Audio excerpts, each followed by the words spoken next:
If you're wanting to give birth without an epidural, I'm going to share what I am personally doing to help prepare for my third unmedicated home birth. And Roxanne is also going to share what she has done in previous births to prepare for her birth. But we're mainly going to be talking about me and how I am preparing for my birth because I'm the pregnant one right now. So hopefully you find this episode helpful and let's get into it. Welcome to the MamasteFit Podcast. This is Gina, perinatal fitness trainer and birth doula. And I'm Roxanne, labor and delivery nurse and student midwife. And this is the MamasteFit Podcast, where we empower you on your prenatal fitness, birth, and postpartum return to fitness journey. Our podcast shares how to move throughout your pregnancy to stay strong and comfortable because pain is not a requirement of pregnancy. Understand the science of birth and how to approach recovery after birth. We share our personal experience as mothers navigating this stage in our lives, plus our professional expertise as birth workers and fitness professionals. Our goal is to help you feel confident as you navigate the perinatal timeframe for an empowering pregnancy, positive birth, and postpartum journey. We are glad to have you with us on this journey and that you have chosen us to support you. Welcome to the MamasteFit Podcast. I am currently pregnant with baby number 4. I'm 34 weeks now at the time of this recording. Who knows how many weeks I'll be when this is out? 41 something, 41 and 8. I tend to stay super pregnant, but I want to share what I am doing during my pregnancy to help prepare for my third unmedicated home birth, because I've had some moments during this pregnancy where I'm like, have I made a mistake? The baby has to come out of my body, because I can recall moments where it was really intense, and sometimes it scares me, even though I've done it 2 times already. I think it's also your first one was a 3-year age gap, so it had been 3 years since you last were in labor. Yeah. And so you're like, I kind of... This is the shortest age gap. You forgot what it was like. And then Owen and Sophie were over 2 years, and this will be less than 2 years that you have given birth. The freshest. I know. When I was getting ready to start pushing with Sophie, I knew that was what was going to happen. I'm like, as soon as I stand up, I'm going to start pushing. I'm like, I need a moment and I need to gather myself because I remember how intense it was. After the fact, I'm like, that was really cool. But during, you're a lot. Like, no, I don't want to do this. It's a lot to go through. And so I was almost scared. And that moment, or not almost, I was scared. And I was like, I don't want to stand up. I'm just going to sit here. Yeah. And I'm like, I'm just going to stay here. Which just shows the power of the mind. And then eventually I was like, all right, I need to get up and do this. But then I had a birth that I supported 2 or 3 months later. It was one of our OG gym clients. And it was her second unmedicated birth as well. And she was getting ready to, she's at that moment where she knew I'm going to start pushing. And she looked at me and she's like, I'm really scared for pushing. And I was like, girl, I know. And her husband was like, that's not helpful. And I'm like, I was scared too. It was really scary because you know how intense it is. And so after the fact, I was talking to her about it. I was like, was that helpful? Did I fuck up? And she was like, no, it was so helpful. I felt so much less alone in that moment to know that it was okay that I was scared, even though I had gone through it before. Yeah. And so it's what is worse, never having done it and experiencing unmedicated birth, or doing it again willingly after experiencing it? I don't want our listeners to think I was traumatized from it or anything, because I do obviously I liked the experience enough to do it again and again, but it's a lot in the moment. It is very intense, in the actual experience, and then looking back, over pretty quick. I'm like, that was pretty cool. That was awesome. Yeah. But in the moment, obviously she wants to do it again. Yeah, so obviously. It's not. I did it 3 times. So but also, I have had moments during this pregnancy where I'm like, oh my God, I have to do that again. I have to go through pushing again. Fortunately, it's been very short each time. But you just had a really long pushing phase. I'm like, I know, but my baby was 8.5 pounds. But I don't want to do it for 45 minutes. So I have had some moments where I have felt a little bit more anxious about it, which both of your pushing phases have been very short. Where I don't remember being as anxious with my last pregnancy. I don't remember feeling super anxious about going into labor and laboring and pushing. And maybe it's because it's my last planned pregnancy. I always say that's my last planned one. And my husband's like, can you stop saying that? But maybe it's because my birth, I pushed for 44 seconds.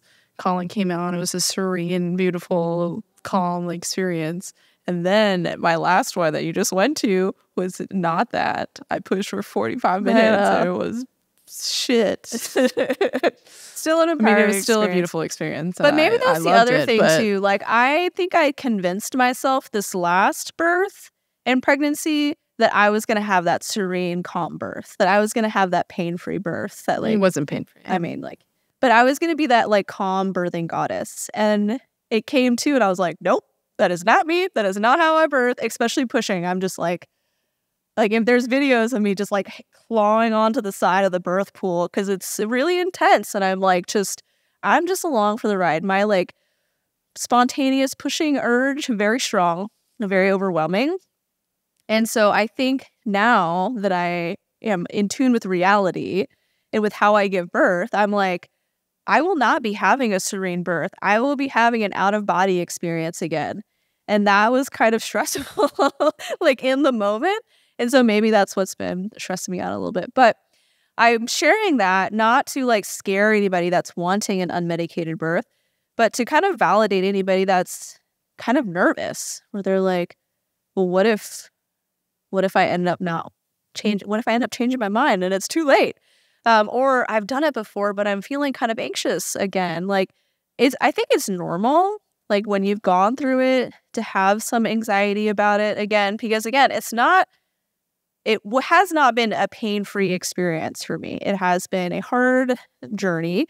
Like, contractions are not pain-free for me. I wouldn't describe them as the worst pain I've ever felt, but like also not something I want to do every day or for multiple days if possible. And so I just want to normalize that sometimes it's okay to be nervous and to be a little bit anxious about it. However, I have had really positive experiences giving birth unmedicated. It's been very like empowering for me. I've felt very like powerful during it. Like my contractions didn't feel as painful as like my first birth, where I was in this different environment, where I had people I didn't know kind of surrounding me. And so like I feel confident in the choice of where I'm planning to give birth.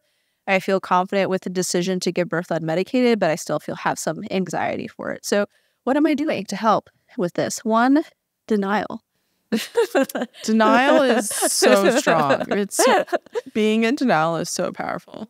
So aside from denial, I have been doing meditations with gentle birth that kind of reinforces that this is a normal process, that it can be very powerful, and kind of reinforcing like the mantras that I'm kind of like repeating to myself. I have these little birth affirmation cards that I have in my bathroom that I got from Seasons of Mama. For whatever reason, I feel so connected to this business that I have this lady I've never met and or interacted with very much. We need to go to Australia. Just like, I must share about her to the world. I don't know why. Maybe it's the cards. The cards are speaking to you. The cards are... I think I was sent some cards from Bay. Sent me some cards during pregnancy, and I also liked them. I couldn't put them up anywhere because I wasn't in my home. Yeah. I would like look at them, and they were... Yeah, I have them in my bathroom. Like seeing them reminds you that like, you got this. One of them, you are strong. I think the one that was there today was like, your contractions cannot be stronger than you because they are you. And I'm like, oh, that's a good one. So all these little mantras were things that like I have kind of like held on to when I'm laboring. Like one that I remember from Owen's birth, my first unmedicated birth, I had listened to this podcast on the Birth Story Hour where this lady was talking about how all of these women are in labor at the same time as me. So I'm not alone in this experience. And I was like clinging to that. I was like, I'm not alone. There's other people in labor at the same time as me and they're doing it with me too. Like, we're in this together. And that like really resonated with me. It may not resonate with everybody. So listening to birth stories was something else that I have done in previous pregnancies. With this one, I have been listening to other people's birth stories that come on our podcast, which have still been very empowering to me. But I'll probably start listening to more like, especially like home birth stories for folks to kind of remind myself how powerful the experience is while also kind of reflecting on my own experiences. But like mantras are a huge thing for me right now. Like some meditations, just things that I can kind of like repeat to myself in those hard moments to like encourage me to keep going. Let's take a break from this episode to hear about our sponsor, Needed. Needed is a nutrition company focused on the perinatal timeframe that both Gina and I have utilized during our pregnancies, postpartums, and preconception. Needed supplements are something that I am utilizing during my third trimester as well. So if you didn't know, I am borderline anemic. I might not be anymore thanks to their iron. So during my third trimester, I am taking Needed's iron supplements. I'm also taking their prenatal in addition to collagen and vitamin D and omega. So that's kind of my like little arsenal of supplements that I'm currently taking relatively daily from Needed. Relatively. I'm not perfect. We're all not perfect. But all of those have been really helpful for me during my pregnancy to help optimize my nourishment from like conception all the way through. So even conception phase, I was taking their products. First trimester was a little bit rough. Thank goodness for their multivitamin powder instead of the capsules. But in the third trimester, I've added in the iron and I've definitely upped my vitamin D dosage to help support breastfeeding as well. So my midwife gave me like a certain recommendation for how much vitamin D I should be taking. It could vary depending on your provider and what your vitamin D levels are. I've upped my iron intake because, again, I'm borderline anemic. So I am definitely trying to increase that and taking their prenatal vitamin with the omega in addition to the collagen pretty much daily is what I'm doing during my third trimester right now. So if you want to check out Needed, I highly recommend their products. Roxanne takes them. We even have our mom taking them. She's in menopause and she is really benefiting from their supplements as well. So it's not exclusive to your childbearing years. It's kind of like all years. Forever. You can check them out at thisisneeded.com and use code MamastePod to get 20% off your first order or the first month of your subscription, which is also super helpful in pregnancy when you cannot remember what you need. They have these trimester bundles that is like what they typically recommend for you in each trimester because our nutrition needs vary as our pregnancy progresses. So check them out at thisisneeded.com and again, use code MamastePod to get 20% off your order. One of the strategies that I used in my previous 2 births that I plan to utilize again is gaslighting myself. And so with a contraction, it's really just the peak of the contraction that is the most intense. It's like 10 to 15 seconds. And even when I'm like supporting births and I'm like timing contractions for my clients, I'll notice like when they hit kind of that peak moment where they're making like the most noise and they're needing the most support, it's like 10 to 15 seconds and then it starts to come down. And so I tell myself that my contractions are 10 to 15 seconds long. So more mental tricks that I play on myself. And so when my contraction begins, I'm like, okay, this is just the start. This isn't even the contraction yet.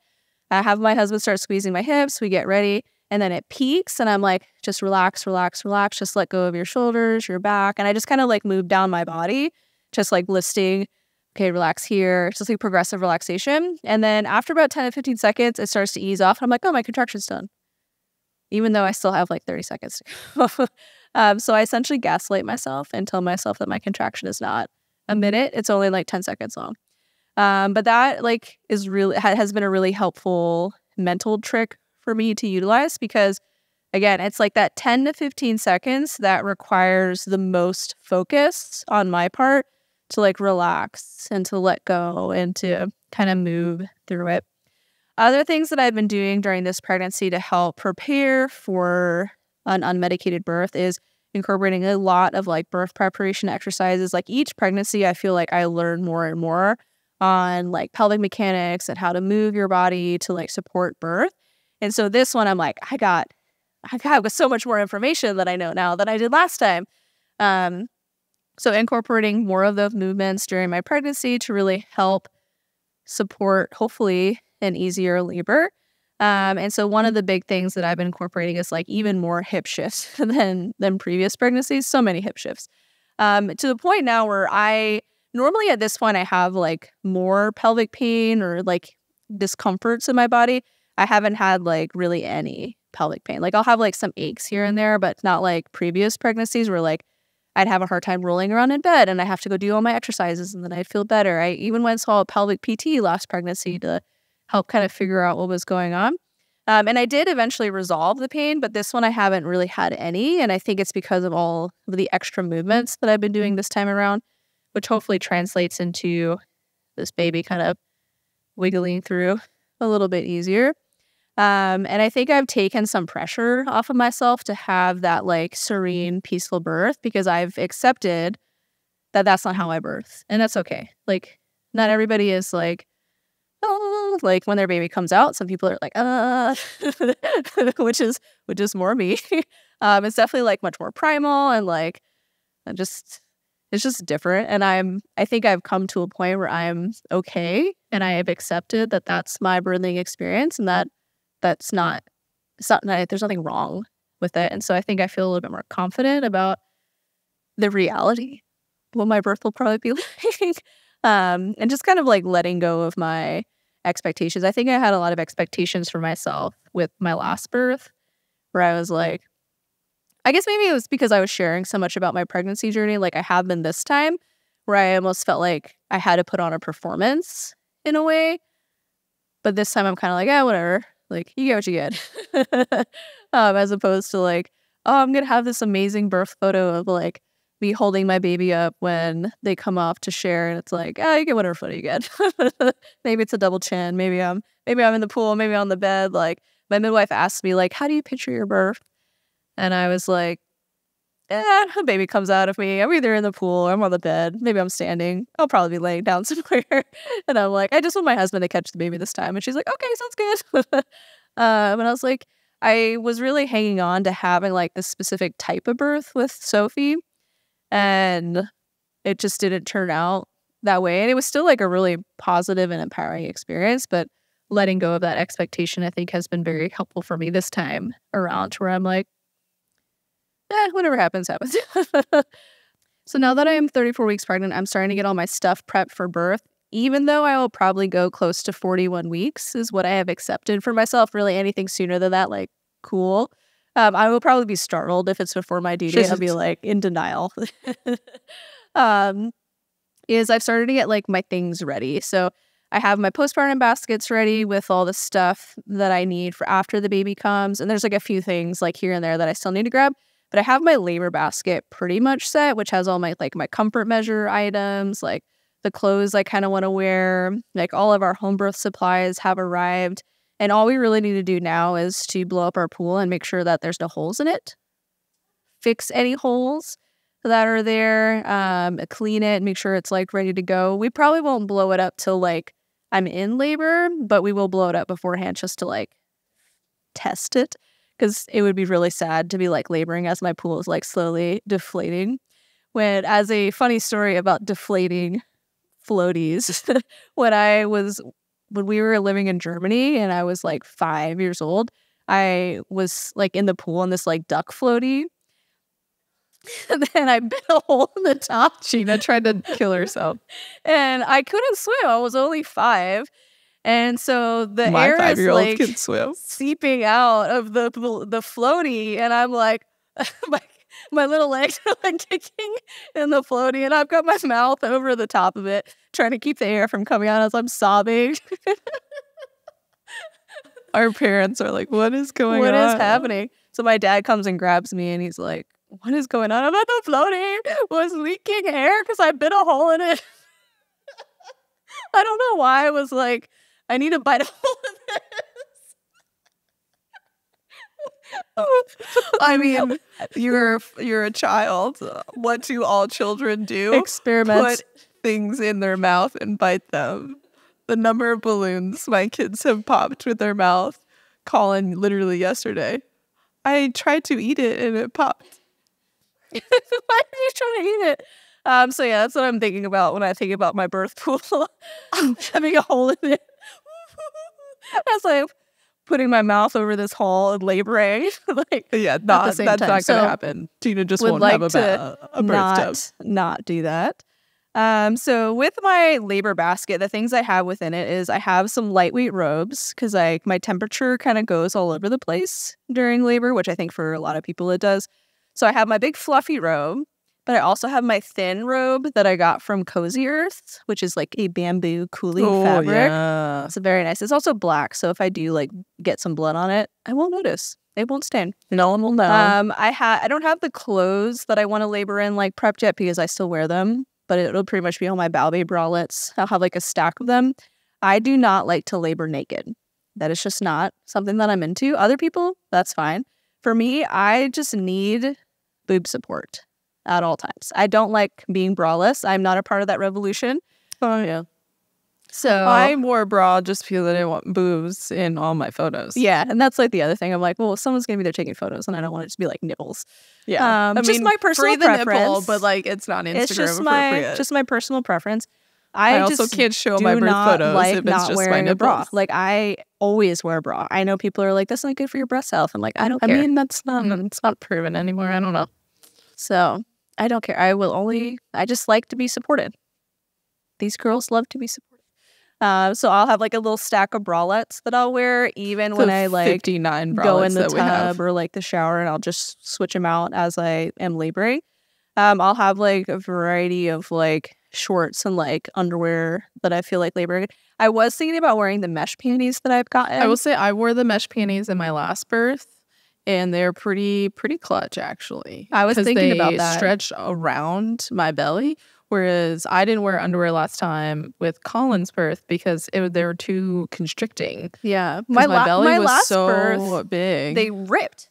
Oh, yeah. I remember. Well, they were like already ripping. Yeah. Like they ripped off. I was like, well, that didn't work. So I was thinking about wearing the mesh panties this time. You should wear the mesh panties. They were nice. Because my husband even comments about how my shorts are too small. And I'm like, thank you that you did this to me.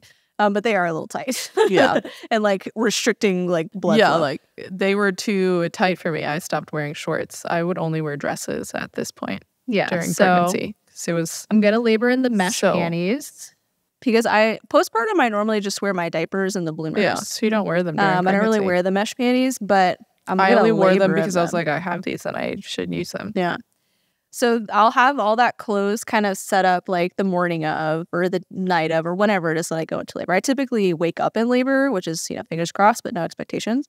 But I would really like to wake up after a full night of sleep. Not like me. In the basket that I have right now, I have the lightweight robes. I have my TENS unit with like 85 different pads. The TENS I got is from Baby Care TENS. It's their L10s too. But you can also grab one from Amazon as long as it has like 4 leads, I would say is like a good number. 4 and leads in powder. different intensity levels. Because not all of them have different intensity levels. So you'll want to make sure that it has different levels of intensity as well as the 4 leads and battery powered for sure. You can have the option where it is chargeable, but batteries at least as a backup. Yeah. Because nothing is worse than it dying, turning off. Like Gina had one that was battery powered, but it would turn off after 30 minutes. And it turned off in the middle of me being in triage. And I was so sad. I was like, yeah, panicking.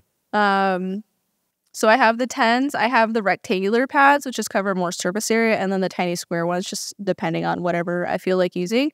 I also have a birth comb this time. I haven't used one in previous births, so I'm excited to try it out because I've seen it work really well for my clients. I've just never had a comb that I had available for me during my birth, so I'm excited to try it out. This one's also from Seasons of Mama. Again, huge connection to her for whatever reason. She's just vibing with whoever she is. Yeah. We gotta go to Australia. We do. I also have like a massage ball thing, so it's like the baby care massage, and it like is a ball. It's almost like a marble ball that you just can massage with. It's like in a holder, so that you don't have to like move it around, like move your fingers or like move the ball around and then drop it. Because I really have like just like constant like massage in my glutes and hips during contractions, in addition to like the hip squeezes. So like my husband's squeezing my hips and like Roxanne and my mom are just like jiggling my butt and like just rubbing really hard because it's just like a really good distraction tool. So I have a massage ball this time to see if that helps. I haven't tried like the massage guns. Those seem like a little bit too much for me. So you should try it. I'm going to try it. Throw it in the basket as well. I have twinkly lights to put all over the place so that I don't have to turn the lights on all the way, just to set kind of like my birth vibe. Especially like the bathroom, I find like the twinkly lights are really nice. Other things that I have in the basket is I have my birth sling, which is almost it's got like a door anchor, and it's like one of those like yoga sling type things where you can like kind of lean into it. So you can do like a supported squat. You could hold on to it. So it's a really cool like tool to use. And I also have a rebozo in the basket too, just for extra fabric to help with jiggling and supportive positions. So those are the two other labor support things that I have. We also have a birth ball that's just kind of chilling that we'll grab like the day of. Normally I don't like sitting on a ball. Like I think it just puts too much pressure down there, but I like to lean on it or lean on like the side of the bed is really nice. I have been thinking about getting like a really big yoga mat for my bedroom floor because it's all hardwood so that I have something softer to put my knees and stuff on if I do want to like be kneeling on the floor. I haven't fully committed though because I can also just do it on my bed. And the thing that I'll be kind of doing over the next few weeks is making like a list of tasks that need to be done. So compiling a note on the phone that like you and my husband have access to that's just like who to call when Gina's in labor. This is the midwife's number. This is the birth photographer's number. This is somebody else's phone number. Things that need to get done. So like the pool needs to be blown up. The hose needs to be run from the laundry room up to the bedroom. So just kind of like the little tasks that need to get done just so like we don't forget anything. Like, hey, we need all these items to be by the bedside for the midwife. So like a cookie sheet tray with like a bowl and trash bags. So I'll make like a list of like to-dos for everyone so that way we all know what to do and then it's not something that I have to think about. Like while I'm in labor, I'm like, oh, it's already, I can let go of control of that because they've already have their tasks that they know that they need to accomplish. And then whenever the midwife gets here, she can help kind of guide as needed. And then my husband has started doing lots of chest exercises because I love hip squeezes. And so he is prepared to support me in that way. So he's been doing like a chest workout like every other day already because birth support is physically intensive, especially for like the birth partner. Because he is the one that I want squeezing my hips, and then I want like Roxanne and my mom to be like jiggling. I'm not a good hip squeezer for Gina. I am a very high demand laborer. I need like 4 people supporting me all at one time. So yeah, that's kind of what I've been doing to prepare for birth at this point. And we're kind of just hitting the point where like we've got everything ready and we're just kind of waiting. And so it's a lot of like kind of tapering down in my workouts, tapering down in like the activity that I'm doing and like projects, kind of finishing things up. So that way I can just be ready for whenever this baby comes. I have had some moments where I like get sad because it's like, oh, this will be like this is one less day that is just me and my baby snuggling in bed, and there'll be a new baby that I am taking care of. And like, how is she gonna feel? Is she gonna be like, fuck? Because I don't know if Sophie like totally. I think she kind of does a little bit. So I have some moments like that. There's a baby. Yeah. But I had the same thing with Owen, and I had the same thing with Adeline, where it's like whoever the youngest was, I'm like, oh, they're about to not have me as much, but you kind of make it work. So like I'll have moments like that where I'm like, so we both have insomnia, Sophie and I, so we just hang out at night together, and I'm like, oh well, it'll be fine. She'll sleep when the baby gets here. So yeah, that is how I have been preparing for my third home birth. My third unmedicated birth. My first birth, I did have an epidural. So if you had an epidural with your first birth and you're like, well, I don't know if I can go unmedicated, it is possible. It's just kind of figuring out what the circumstances were like that maybe prompted you to want to get an epidural and figure out, okay, what additional comfort measure can I do? Can I change my environment? Like, what can I do to support myself during this journey if it's important to you? Can be really beneficial. So I definitely don't think if you got an epidural for one birth, that means you can't go unmedicated for another birth by any means. For me, I just changed where I gave birth. I mean, it's really hard to ask for an epidural at home. So that was, that makes it really easy to go unmedicated. But I also had a little bit more control on like who was in my space. Like me and my birth team felt more confident in how to support me during the birth with like different tools that we had available. I was just more educated on like the birthing process. So it was a lot less scary for me because I was like, oh, when I'm feeling this is what the contraction is doing to help my baby move down in my pelvis. When I feel this means that my baby is here and I'm probably going to start pushing soon. So just being more aware of like the science of it all made it a lot less scary too because it suddenly wasn't this like super mysterious, unknown. Like, yes, I don't know when I'm going to go into labor. I don't know how long my labor is going to be. I don't know how many contractions I'll have, how long I'll push. But I do know, like, kind of physiology, what's happening within your body. What is actually happening. And so it makes it a lot less scary for me as well. So just to help build my confidence in that. So, but it's also okay if like you meet yourself in labor and you're like, no, I'm good. Yeah, I did all that prep, but I'm good. You can always change your mind, and that's totally valid too. Yeah. You can do all the prep and still change your mind. And that's okay. It's just like a really long drive. So I will not be changing my mind. Yeah.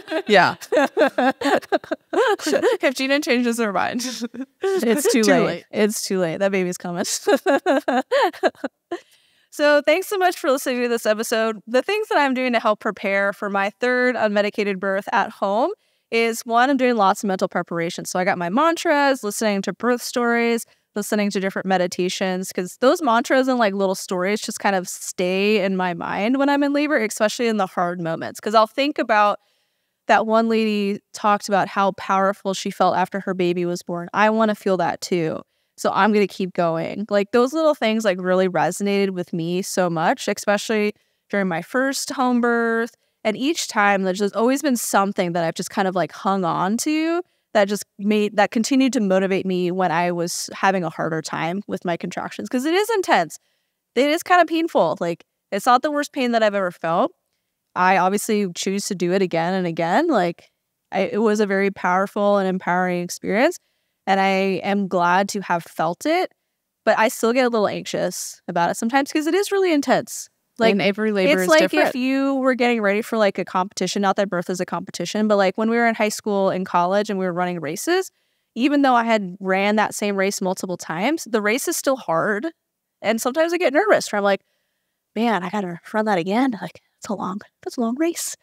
That's 10K. It's painful. It's kind of painful. Like your legs get a little tired. But I'm doing it again and again because I enjoy it. So just because you're feeling anxious doesn't necessarily mean like something's wrong either. Or it's impossible.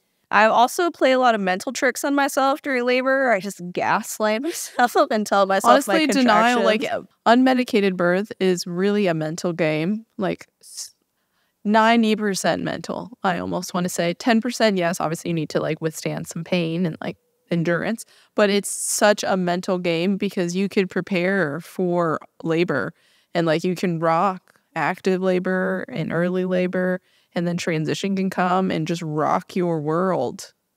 Which is usually what happens to me. Yeah. I'm just like sobbing. Like, and like you did so great, and then transition hits you and you're like, I was not rocking that transition phase.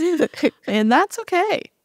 Because you've done all the prep work mentally to overcome the stress of transition. And that is the difference between preparing for an unmedicated birth and not preparing, is that when you prepare for it mentally with all of these different tricks and like mind games or like motivational coping mechanisms, that when you reach those points that it is hard, you can pull those mental tricks or games, whether it's gaslighting yourself into thinking that you're fine and it's only a 10-second contraction and you can power through it, or like just like being able to convince yourself and talk yourself off the ledge of the transitional stress.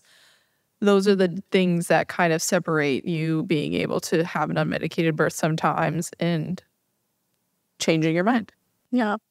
And having a support team that to also knows how to pull you off the ledge is super helpful. So in addition to all the mental tricks, I have my team set up. So I got Roxanne.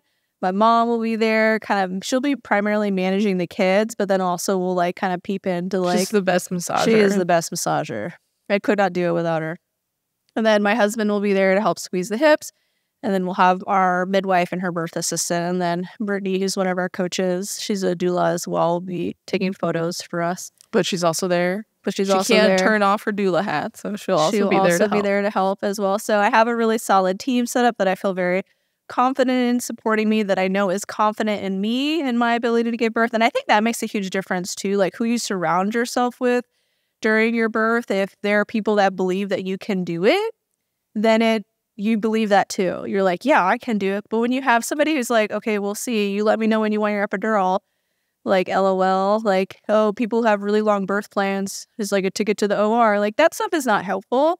And it's going to make it much harder for you during your birth if you don't feel like your birth team believes in you or like is like on your side during it. And so the team that I've chosen, I know is like, hell yeah, you can do this. Let's do it together, even though you feel it all. I am there pregnancy. Mentally.